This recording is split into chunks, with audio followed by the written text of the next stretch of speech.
Financing is an integral part of any business. When you get into a business, like everything else, like the IP, the trademark, the finance is the bloodline of it. So they invariably, I have seen all the clients in my 25 years of practice, people do not come to the lawyers when they are starting a business. They only come when they are in trouble, and then they expect the lawyers to be a magician and take out a wand and to set everything right.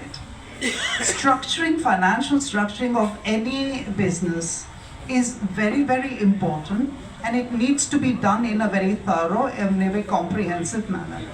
Once you're in trouble, once your company is already in trouble, it's been declared an NPA, then it doesn't make sense. Then you have to then go before the courts, you have to go before NCLT, NCALT, and the Supreme Court, and we all know how long that takes.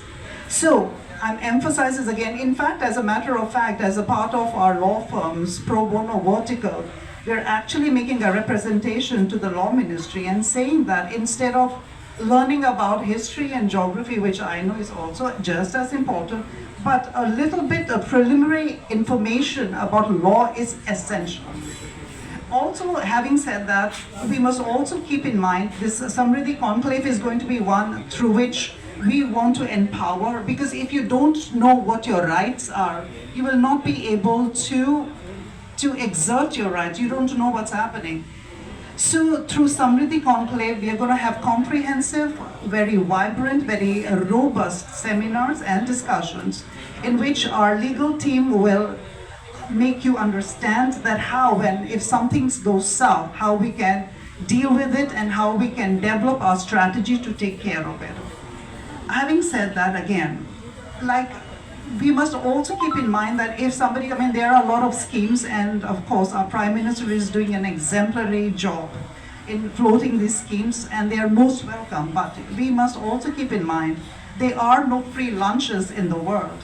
If you think that some bank and any financial institution is going to give you crores of rupees and not extract their pound of blood, it's not happening.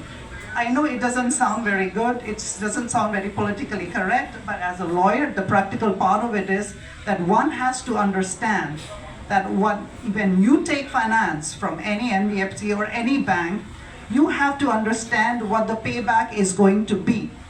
It's not going to be free. And also, I'm the devil's advocate that they say, everybody says, the lawyers, but the financial institution and the banks only make money when there is trouble. When then you have interest, and then they impose interest on interest and compound it, etc., etc. So that is why you need to, I emphasize again, before you start your business, please consult a lawyer. It's not that I'm advertising my advocacy.